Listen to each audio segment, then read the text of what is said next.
Okay. Welcome everyone. So a little bit about EBCU. EBCU is the voice of the European Beer Consumers Union. I'm not going to read through the slides, but some of the keynotes is we're formed in 1990, representing the beer consumers across Europe, both within and beyond the European Union. We have a constitution, a professional secretary, and in 2023, we're incorporated as a not-for-profit international non-governmental organization under Belgian law. So currently, there are 19 member organizations in 17 different countries, and we represent 180,000 beer consumers unions, beer consumers. The executive members, you can see, come from a variety of countries, and you can see their picture, all 5 of them, on the screen.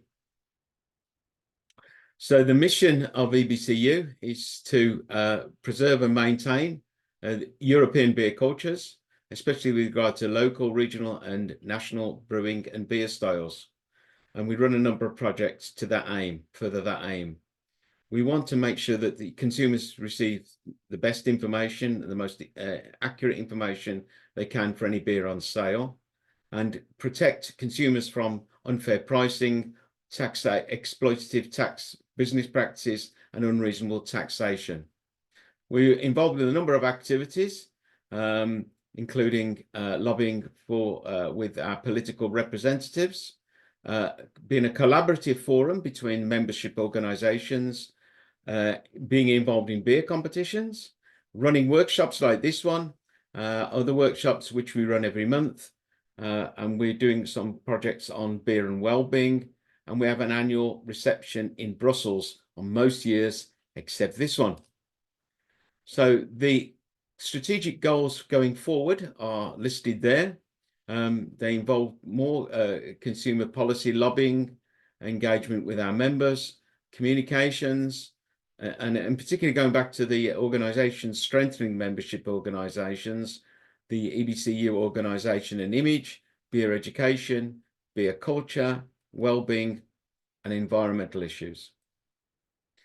A little bit of a promotion for next month's workshop, which is all about best bitter, and the presenters there includes one of the EBCU delegates, Laura Emson, and she'll be joined by a friend of hers who is a brewer, and the topic will be best bitter. So please, we would encourage you to sign up for that workshop. Tickets are available live, same as you did this time. Just sign up for your tickets and get your tickets.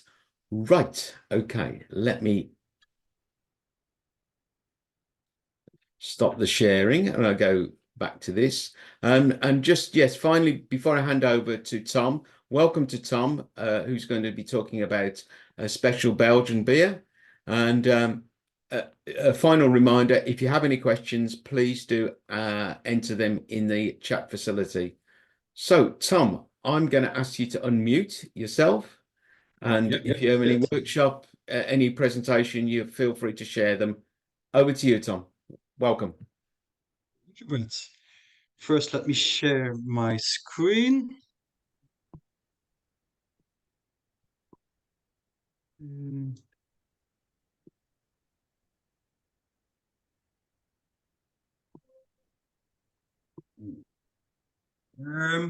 Yep. What do you see now? Do you see my presentation? Yep, that's perfect. It shows Special Belge only and not the next slide because I'm working on 2 screens. Yeah, we can see the notes on the right-hand side as well. So you might want to make it, I don't know why we've got yours, what you're seeing. So the notes are on the right as well, which is not a problem. Yes, full screen. Perfect. Okay. Let's change my screens then. All right. Here we go. So thank you for having me, Brett. I'm honored that you asked me for sharing for giving me the opportunity to tell you something about Special Belge. Special Belge is officially our national beer. It's a national beer of Belgium. But even in Belgium, it isn't very known. So I hope thanks to you, it can be known a bit more. So my name is Tom Vergracht. I live in Belgium. I have worked for different breweries at the moment. I've done sales, tastings, and I even brewed myself for the Proefbrouwerij in Logisti. I studied beerology in 2012, and currently I'm working for Contreras Brewery as a manager of sales and communications. We're one of the few breweries who still brew Special Belge, although, like I said before, officially, now Special Belge is our national beer. So I'm going to explain you how come that almost nobody knows this beer type. First of all, if I'm talking too fast or too unclear, please interrupt me, because English isn't my mother tongue, so I speak with an accent, but I try to talk not too fast. All right, here we go. Next. Yeah, okay. So this is a table of contents. I know this will be recorded and put on YouTube. So for the viewers who will see this afterwards, if you want to skip to the parts you're interested in, I give you a little oversight of the things I will tell to you. So the first chapter is about the definition, all about the Special Belge itself, its specifications, its tastes, food pairing. The second chapter is about the history of Special Belge. It will be the biggest part, I think about 50 minutes. The third part is about the breweries. So I'm going to tell you which breweries still brew Special Belge. The fourth chapter is about the question if Special Belge still has a future in Belgium or in other countries. And the fifth part is about I work for Brewery Contreras, and so I'm gonna show you something about my brewery. It won't take more than 1 minute, but maybe if my boss notices this, he will give me a pay raise. You never know. Okay, and afterwards I have plenty of time for questions. Okay, so if you want to skip some parts afterwards, in every corner on each slide, you will see a number that's corresponding with the chapter. So that would be very easy. Okay, here you go. So what's a Special Belge? Well, Special Belge, it's one of the few or maybe the only beer where we can say we know exactly to date this beer has been invented, because it has been invented thanks to a contest, but I tell you more about that. For the contest, the organizers had some basic requirements, and the name Special Belge is protected in some parts of Belgium. So, and the requirements for being recognized for Special Belge now are almost the same requirements as when the contest happened in 1905. So these are the requirements. It has to be an amber color, so EBC color between 20 and 30. It must have a minimum of 5% alcohol and maximum 6% of alcohol. It has to be top fermented. It has to be a clear beer, so it has to be filtered. We are not allowed to add spices, and we have to brew it with caramel malts. That explains the color, of course.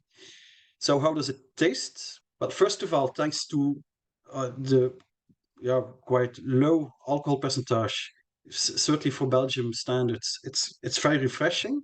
You can taste the caramels thanks to the hops. Strangely enough, most of the Special Belge you can taste some spices. Why is it strange? Because, as I previously said, it's not allowed to add spices, but some of them have a rather spicy taste. And there's the aftertaste has a subtle bitterness, or some occasions even is bitter. Okay. So now food pairing. So Special Belge has been recognized by streekproduct.be, or in English, regionalproducts.be.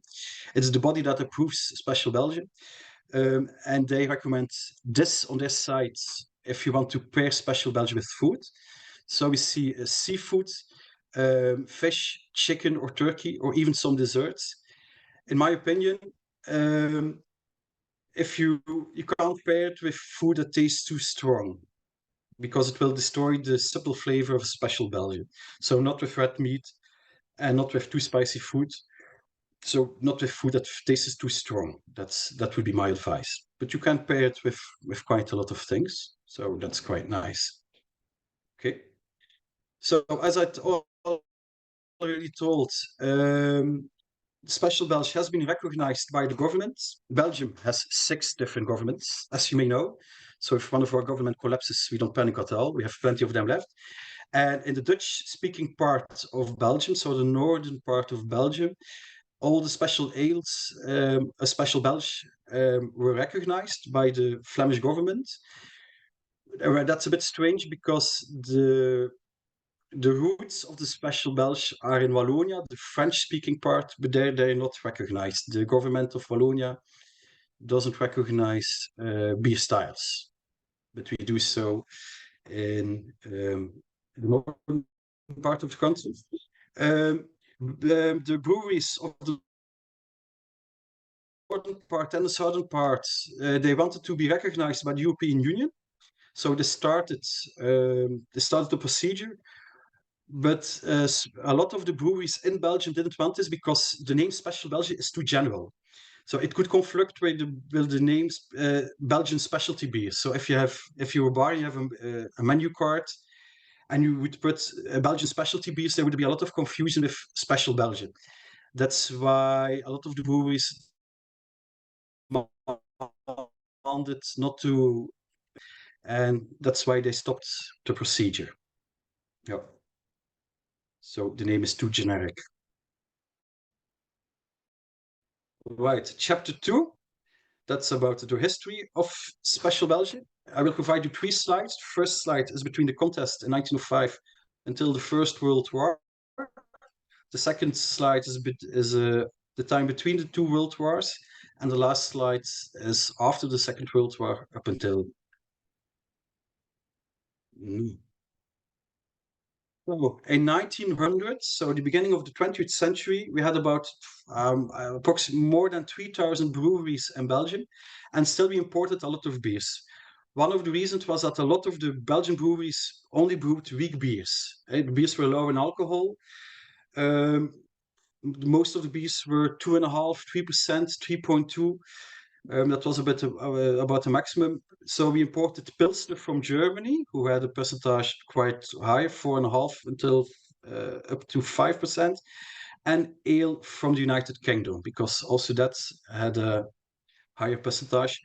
Plus, the Belgian beer didn't have a good reputation at that time, so it became quickly sour. The beer was always cloudy, so that was a problem. And then in 1904, two professors of the brewing schools, they thought it would be a good idea if we had a national beer ourselves, because they remarked that if we imported ale and we connected ale to the United Kingdom, we imported pilsner and we connected it to Germany. So they thought it would be a good idea if we had a beer ourselves. So Henry van Laar and George Mao wanted to start a contest. He had a lot of requirements. So every brewery in Belgium could compete. The beer had to be you had to be certain that there would be a demand. So the beer couldn't have a very specific taste. The beer must be able to be kept for longer. It had to be tasteful for the consumer. It had to have the same alcohol percentage as ale and pils, so at least 4.5. It had to be clear. It had to be foam on it must have foam on the beer. That was quite new in Belgium at the time. And it had to be cheaper than import beers, of course. Okay, so in general, they wanted a beer with a distinguished taste, but with a taste that would please a lot of people. And the last requirement was that the winner had to give his recipe in order that other breweries could brew it as well. But because of the last rule that the winner had to give his recipe, only 22 contestants participated and there were 3,300 something breweries. And they give all the same reason. They don't want to think about and invent a new beer and then give a recipe for free. So there was no winner for there was a winner for the contest, but they didn't choose it as a national beer from Belgium. But Henry van Laar and George Mao Johnson, the two professors, they were persisting, so they tried again 1 year later, and they told the breweries that it's really important to have a national beer just to halt the import of beer. Okay, and then more breweries were convinced, and then 75 breweries contested, and they chose a winner, and that was Brewery Binaar Frère from Wallonia, and they called their beer La Belge du Falot.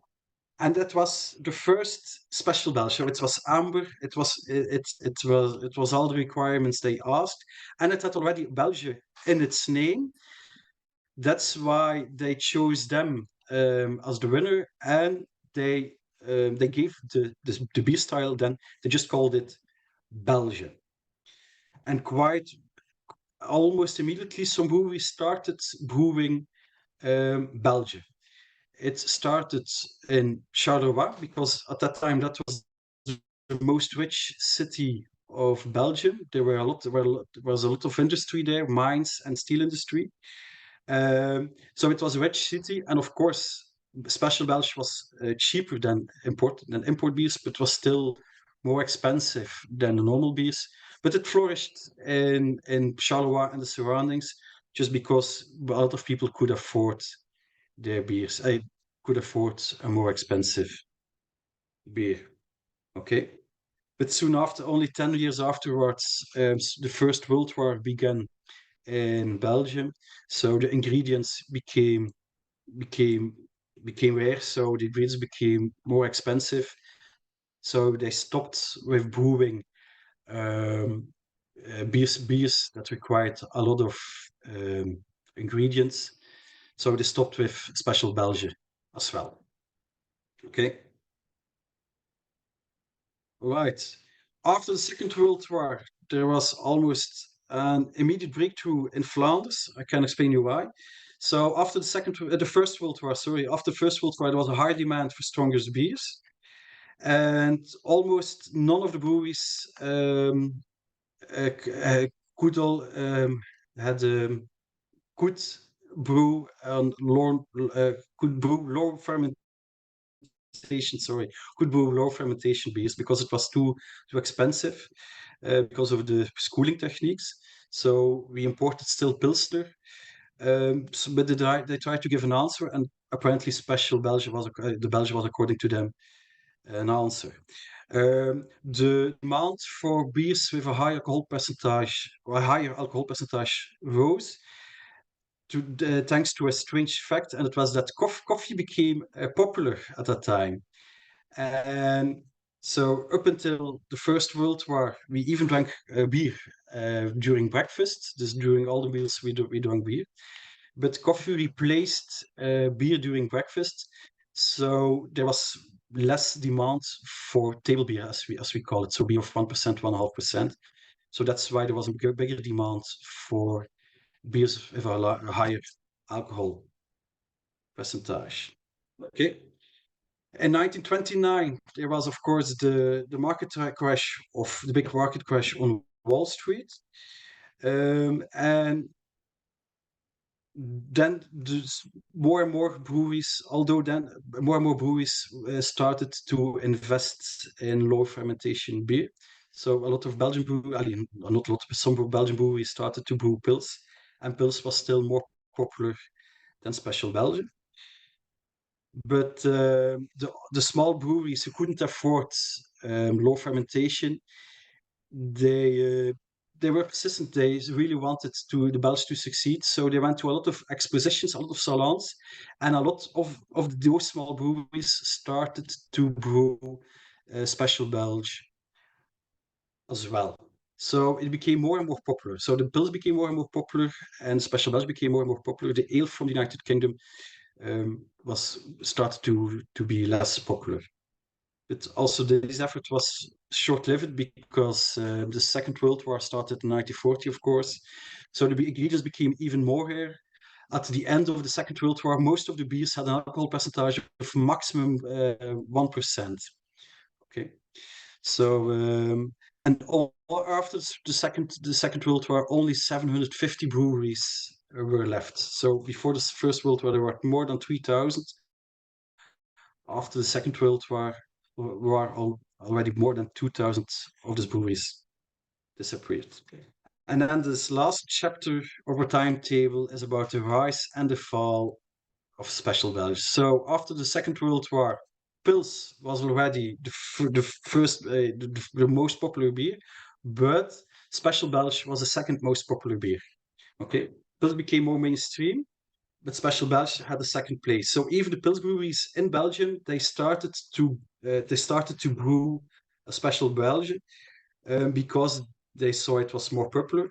And thanks to that, thanks to their new techniques, the Special Belge even became better than before.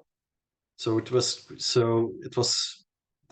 to it's a bit contradictory, but thanks to the rise of the Pils and thanks to the breweries who invested in Pils, the quality of the Special Belge rose as well. So a lot of new breweries started in Wallonia, in Brussels, and in Flanders, but mentioning them all would lead us too far, of course. Okay. I will mention one brewery already, Special de Koning. It's one of the biggest Special Belge breweries in Belgium. Started conquering Antwerp in 1952. Okay. But then in 1958, one of the biggest events in Belgium took place, the World Exposition in Brussels. A lot of Pils breweries were present, but also a lot of breweries who brew Special Belgian. And they were there on the World Expo of Brussels. And for the first time, the brewers presented the Special Belgian as the national beer of Belgium. So it was the first time all the breweries recognized that the Special Belgian was the national beer of Belgium. So it only took more than a bit, only took about 50 years to be recognized as national beer of Belgium. And then some Special Belgian breweries grew fast and even very fast. Brewery Martinez brewed ginger ale. It was a Special Belgian, but they called it ginger ale, and it became the second biggest brewery thanks to the Special Belgian. And they did it without advertising or marketing. The first brewery at that time was Brewery Artois. That's more known. It's now part of AB InBev.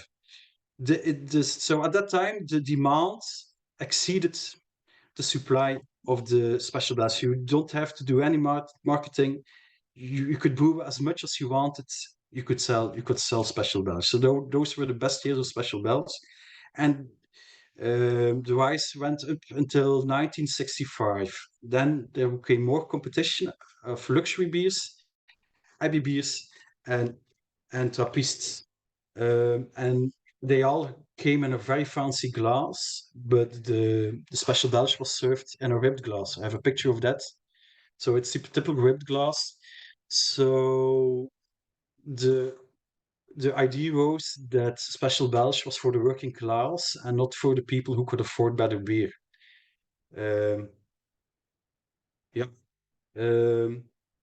And so the demand of Special Belge was already declining then, and the breweries who were last to start with brewing Special Belge were the first to stop with brewing Special Belge again. So the breweries who still had Special Belge, they started to invest in special glasses, just to show that also Special Belge is a specialty beer, but the competition of luxury beers, Abbey beers, and Trappists were too strong. So the demand shrunk further and further in the 70s and 80s and 90s. There's an exception for two breweries. So if the demand is shrinking, you have two strategies to hold or even grow with your beers. Or you invest in a wider sales area, or you start buying bars yourself and you force them to still offer Special Belgian. So Brewery Palm chose the first strategy, so they chose to sell it in a wider sales area. And how did they find a bigger area? Well, a lot of breweries started to stop. I stopped with Special Belgian, and then Palm came and say, well, your local brewery doesn't offer Special Belgian anymore, but if you want, we can still give it to you. And the Koning, they just started buying bars in Antwerp, mostly in Antwerp, to maintain the demand. And they were successful up until the 90s. To give you an idea, even in 1995, Brewery De Koning placed a brand new brewing hall because they brewed more than 100,000 hectoliters at that time. But only 15 years later, in 15 years later, so in 2010, they had to sell it to Duvel Moordgat because they weren't profitable anymore and they only brewed 40,000 hectoliters at the time. So in a time span of only 50 years, they lost 60% of their markets to other beer styles. Okay, and then afterwards in the years 2000, there was a lot of other competition and it became a beer for the elderly, even for me. So I'm 40 years old and I know my parents and my grandparents, they drank Palm or Bolleke de Koning, Special Belgian, but almost nobody of my generation drinks it, let alone the generation who is afterwards. So the best time for Special Belge was between 1958 and 1965. That's a bit the history of Special Belge in a nutshell. Are there questions up until now, or do I wait until the last? No questions at the moment, Tom, so I just carry on. Okay, thank you. So, I will present now the remaining breweries who brew Special Belgian. I'm working for one of those remaining breweries. According to me, and I did a good investigation, according to me, there are only 9 breweries left who brew Special Belgian. For the moment, there are approximately 400 breweries in Belgium, and only 9 of them still brew Special Belgian. And 5 of them are recognized by the Flemish government. So, 5 of them are still standing even after 100 years. So Brasserie de Silly was one of the first breweries who started with Special Belge. They just called it Belge. It's now called Super 64. It started almost immediately after the contests in 1905.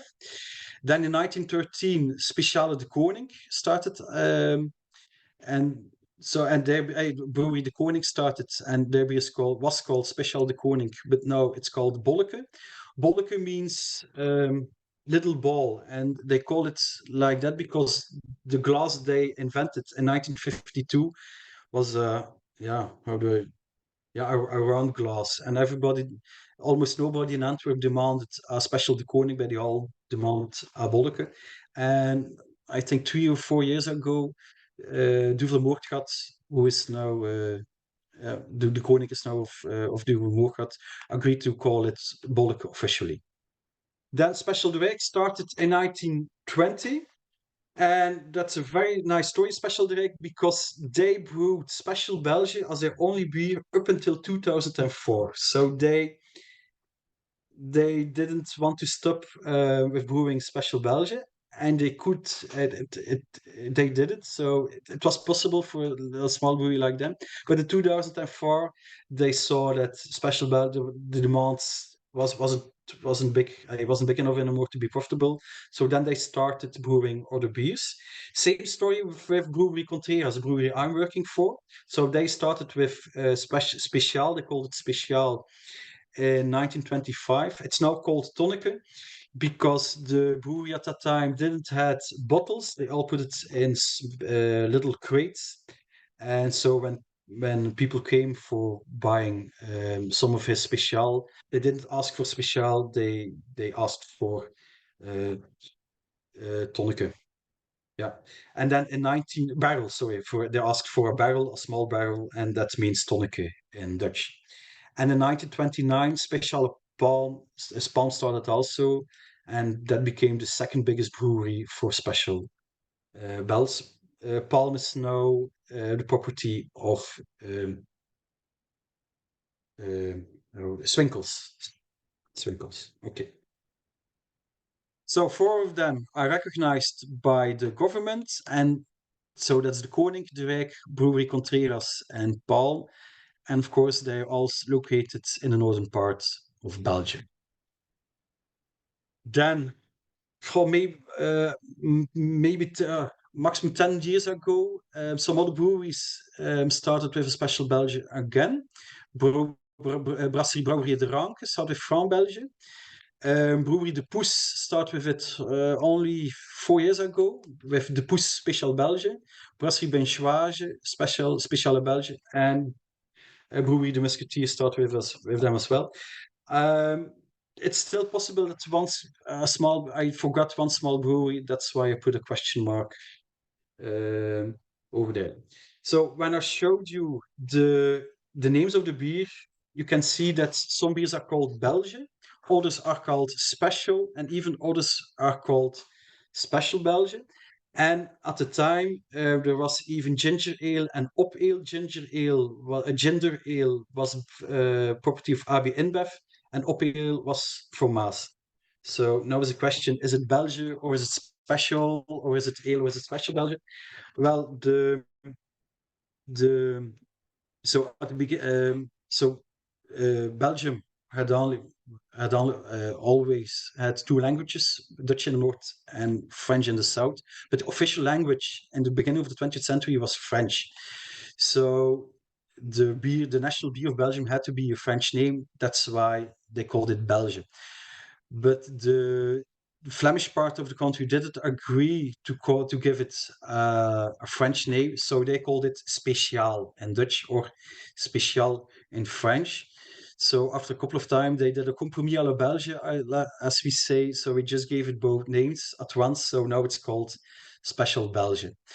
As I mentioned, some breweries gave it the name ale, and that's because ale was popular at the time, and they thought, well, if I call my beer ale as well, it will be more profitable for me. But of course, that name is false. Right? So the official name now is Special Belge, and it used to be Belge or Speciaal. Voilà. So does it still have a future? Because a lot of brews, there aren't many breweries left who brew Special Belgian. And the demand, there isn't a big demand for the Special Belgian anymore. And the great period of success is behind us. And the biggest period of success lasted for only 7 years, between 1958 and 1965.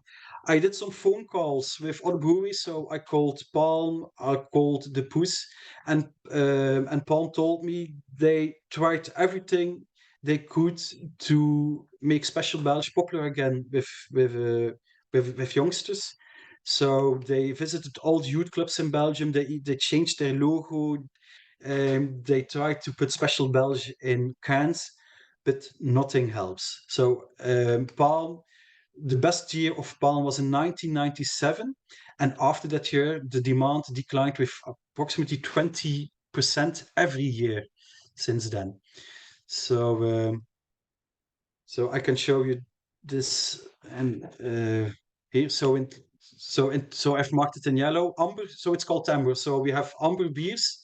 So that's this graph is given to me by the Belgian brewers, the non-profit of the Belgian brewers. So Special Belgian amber beer, and all the ambers in 2015 represented not more than 1% of all the beers consumed in Belgium. And now in 2020, it's only 0.5%. So in 2015, still 77,000 hectoliters of Special Belgian or amber beers were brewed, and now it's 32,000%. So we have a lot of competition of blonde beers. There's no revival as we hope for the moment, but it has a dormant existence. There's still a small group of people who like the Special Belgian, and in my opinion, we should try and keep the Special Belgian because, after all, it's still our national beer, although almost nobody knows about it. If you ask 10 Belgians, give me the name of the national beer of Belgium, none of them would know it. So that's a bit strange. There's still one exception, and that's Bolke de Koning in Antwerp. Antwerp is the second biggest city of Belgium, and the inhabitants of Antwerp are very proud of their city of Antwerp, and they accept Bolleke as part of Antwerp, and that's why Bolleke is still popular in Antwerp. Also, thanks to the fact that the brewery still owns a lot of bars themselves, So those are obliged to give to serve Special Belgian. But in Antwerp, it's still popular, but only if it's called the Koning. If I would go there with a tonic from from brewery Contreras, nobody would be interested. Okay.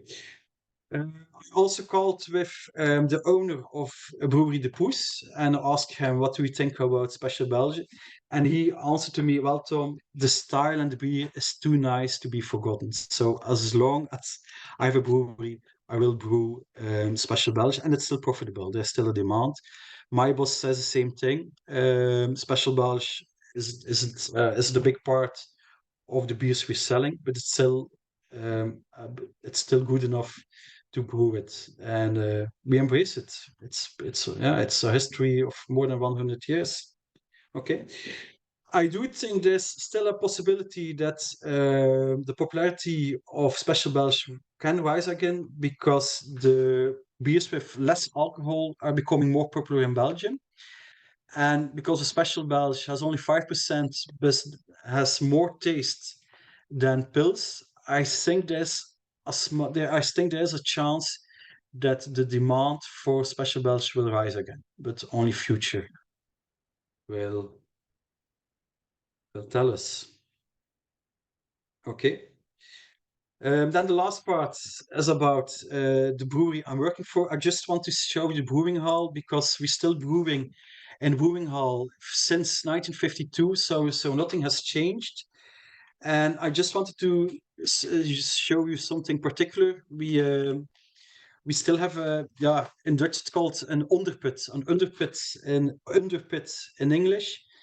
So so this is our filter kettle, and we still filter gravitationally, but it's on the floor. So they had to dig a little pit, so the beer could come out of that. You're also always welcome to visit our brewery. Our brewing hall is really nice to see. So nothing has changed since 1952. So yeah, you're welcome. That's it. If you have any questions, Yeah, it's fantastic. please. Thank you, Tom. There I are hope my accent wasn't too bad, because but I hope it was understandable. a nice video of you enjoying the Special Belge. There are some Cheers. questions on the chat window. Did you want me to read them to you, or do you want to open the chat window and you could? I can open the chat myself, yeah. So the style seems narrowly defined. Does this mean that the remaining examples of the style are all quite similar? Yeah, we can make a difference thanks to the yeast. So each brewery uses another yeast, and thanks to the difference of hops. But it's clear that if you taste a Special Belgian, dear John, if you taste a beer, you can clarify. It's very clear that you drink a Special Belgian. But if you give me the different Special Belgian, there's a big possibility I will say, this is the Special Belgian of our brewery. This is Palm. This is Bolle de Koning. Yeah, but that's correct. It's very narrowly defined. Extra brewery. Does Viven brews a Special Belgian as well? Ah, okay, thanks for telling me that, Christophe. Sorry for Viven. I didn't mention you. No, and then the next question is about Koen Geurts. He wrote in the 90s, 1997, Hoegaarden came up with Hoegaardse Das. Is this actually... Oh, I lost the chat. Hoegaarden Das. Isn't this actually also not a Special Belgian? I have to be honest, I don't know for sure if Hoegaardse Das is a Special Belgian or not. I can have a quick look, or I can answer it in a couple of minutes. Regionaal could be anything, right? Also Special Belgian. Yeah. Also, that is true. Yeah. So regionaal means regional. Yeah, that's correct. Yeah, regional. It could be anything. Yeah, but it's yeah, but the yeah. So it's the Flemish government who gives the authority to Streek Products, regional product.be, to give them the authority to approve if some a beer is special Belgian or not. And Streek Product means regional products.be, but maybe this doesn't cover the flag doesn't cover the shipment this for this. Yeah, okay. Is your tonic still available with the natural carbonation? Asks Nakume. Luckily, I have a bottle of tonica with me. I understand we used to have two different tonicas. Marco, if that's your question, we had tonic, normal tonica and then Maart's tonica. But we stopped with Maart's tonica because the demand was too low. If that doesn't answer your question, Marco, please send me a message. Words ask me if I don't know. Can you help me, Brett? Is this a question from Converts? Is called no amber pale ale or? Yeah, Kern's asking, is it now called amber pale ale? So I don't know if he's asking about Special Belge, but could you call it amber pale ale? Some breweries called it pale ale, pale ale, but in my opinion, and it's not an amber beer. Amber beer and pale ale are not. Some breweries think it's the same. It's not the same at all. No, no. Yeah, yeah. You couldn't. Yeah, okay. Yes, sir, Brett. Sorry.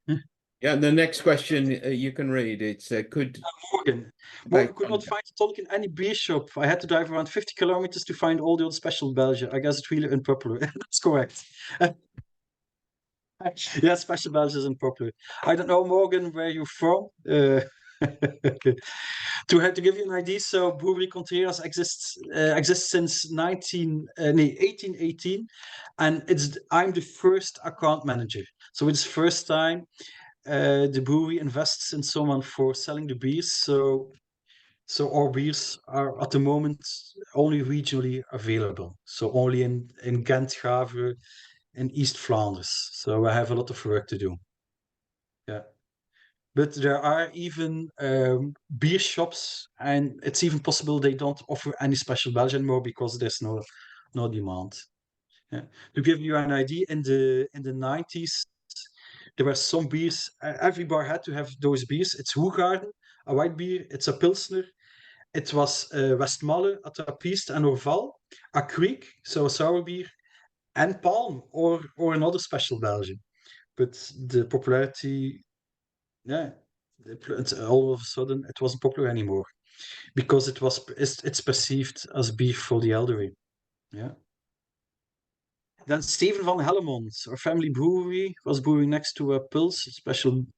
Well, our family brewery was brewing next to a Pils, also Special Belgian, in our opinion, as it was amber and called Speciale Pony.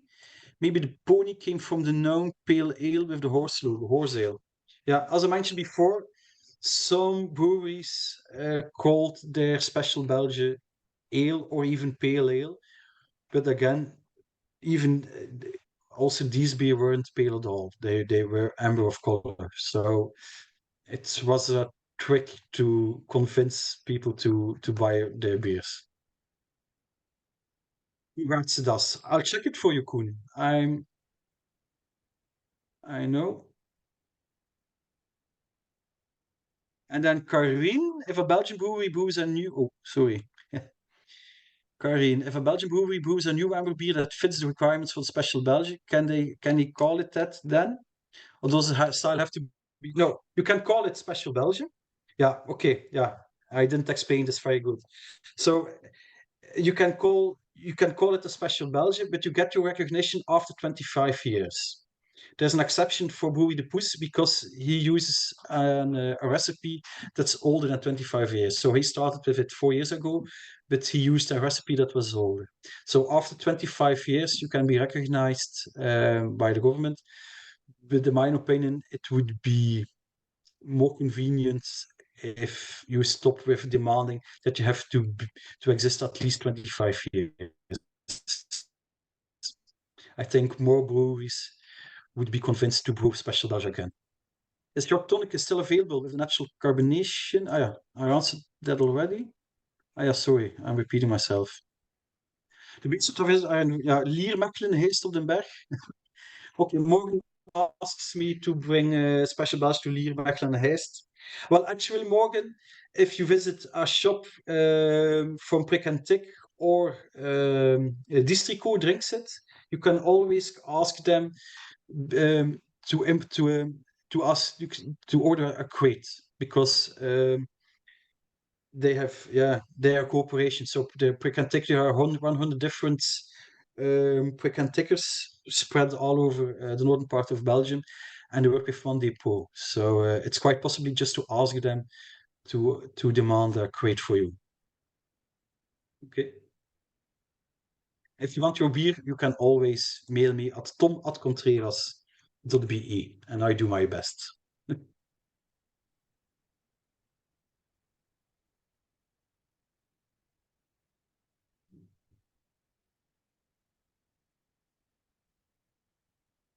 Those were the questions, I think, Brett. Yeah, I was going to type one in, but I'll give it you verbally. The question is, why don't the breweries identify have a special Belge label that they could put on their bottles? Because until you explain it and show which these beers are, correct me if I'm wrong, but there's no identification that this beer is special Belge, because it's not like you normally see, if you want to promote this beer, if it's in danger of collapsing, then maybe people know, they look out for a label. But of course, it would mean the breweries have to work together to agree on almost like an accreditation type symbol or layer, a label that would identify as that special type of beer. Does that make sense? Yeah, I understand this question. I asked this question to some of the other breweries, but the demand of Special Belge is so low that they didn't want to invest anything in the Special Belge, so they even didn't want to invest in a special label or something like that. But it's mentioned on the bottles, of course. Here on Tonic, yeah, it's also it's specified Special Belgian with logo from. But the other problem is, of course, that in the northern part of Belgium, the Special Belge is somewhat protected, as I may say so, but in certain parts, it isn't. If we would have recognition by the European Union, I think that would help us well. But as I already explained, the name Special Belgium is inflicting with the name Belgian specialty beer, so that isn't an option. I guess what I'm alluding to is, could the savior of Special Belge be actually, could that come from outside of Belgium? Because if people, people who are beer Yeah, enthusiasts like to get beer from elsewhere, and you think of the overseas market, if this becomes like a cult beer, like a beer that's slightly rare and it's endangered, that might give it some forgot national beer of Belgium. Yeah, yeah, well, yeah, yeah, it would but there's still, but outside of even Belgium. yeah, that could be an agreement. Then the breweries have to cooperate, in my opinion, and we have to do some marketing then to explain to the other countries that Special Belge is a national beer of Belgium. But the problem is that even in Belgium itself, almost nobody knows that this is our national beer. You could even ask it to people who work in a brewery. I think maybe 1 or 2 out of 10 will know that Special Belge is our national beer. I have to be honest with you. Before I started with at Brewery Contreras, even I didn't know it, and I studied beerology here in Belgium, so it's really a almost totally forgotten beer style. Yeah, and it's very strange because I like it. I like tonic, so I tried all the special Belgians as well. I like them, and I like them a lot because they have the same percentage as pills, but there's a lot more taste in it. So you drink from it slow. You can pair it with more food. It's really a nice. It's really a nice beer. Yeah, I'm convinced about the style. Well, maybe people will watch this workshop on YouTube, because we get a lot of people who watch the EBCU workshops on YouTube. So maybe they will start following up from it, Tom. Yeah, let's hope so. Let's hope so. Let's Okay. hope so. Yeah, but it's typically for Belgium. So then there are no chauvinists in Belgium.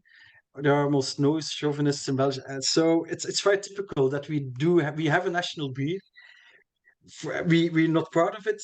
Even worse, we even don't know it ourselves. That's very typical. It's the best of Belgium. Yeah. Yeah, as John Stevens mentioned, it was available at the EBCU reception 2023.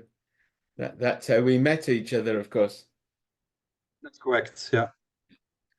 Okay. Well, I think that is everything, Tom. Unless you've got anything else, I just want to say thank you, Tom, for an excellent presentation. Superb. And I was a bit afraid that the history was a bit too long, but no, it was good. It set the context. And I think what needs we have a campaigning message at the end of this workshop, don't we? We all got to take one we've got to keep promoting Speciale Belge. Each person on this workshop has to promote the beer and start asking the questions, because I think that's maybe the consumers can do something about it, and hopefully it'll become more available. yeah. Okay, thanks, Okay. Tom. Yeah. So I have to credit some people. So I have to thank. So these are all the people who helped me with this presentation. Yeah, voilà. I have to to show them at least. Yeah, that's on the Yeah. screen, so we'll see. Yeah. So there's a question for you. When will it be on YouTube? We normally aim it to get it in within a week. What has to happen is Andre gets the download, he puts it on YouTube, and then we announce it. So if you watch the EBCU website, when you will be going on the EBCU website, because the next workshop is on Best Bitter. So when you look and sign up, look out for the video. So fantastic. And we got your final slide, Tom. So that's very good. I'm just checking to see if there are any questions. No, I think we've covered everything. Lots of thanks there, Tom. So it's I see them brilliant. as well. Yeah.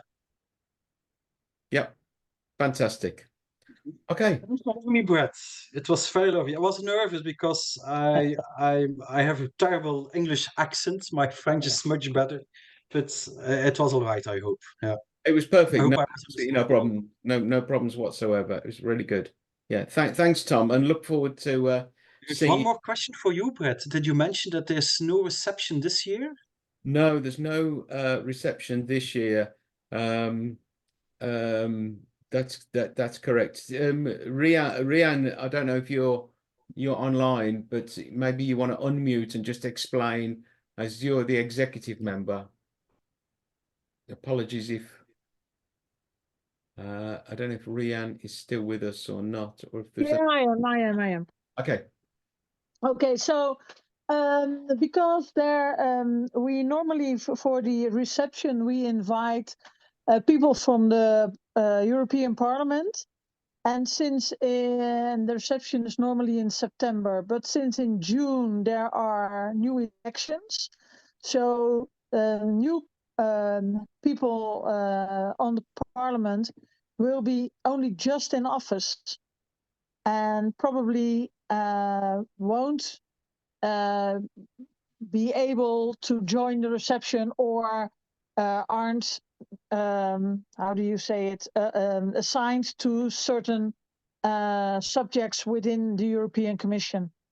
So therefore, we decided to skip this year, and we probably will have the reception in spring 25, combined with a delegate meeting in Brussels. So all our delegates, that means 2 people from every organization, will be present in Brussels, and will also be able to meet their own people from the European Parliament. Thanks, Rian. Okay. Thanks, Rian. Thanks, Tom. Thanks to everyone for coming. We'll see you next month for the next workshop. Cheers, Tom. Bye. Bye. Dankjewel. Thank you very much. Bye.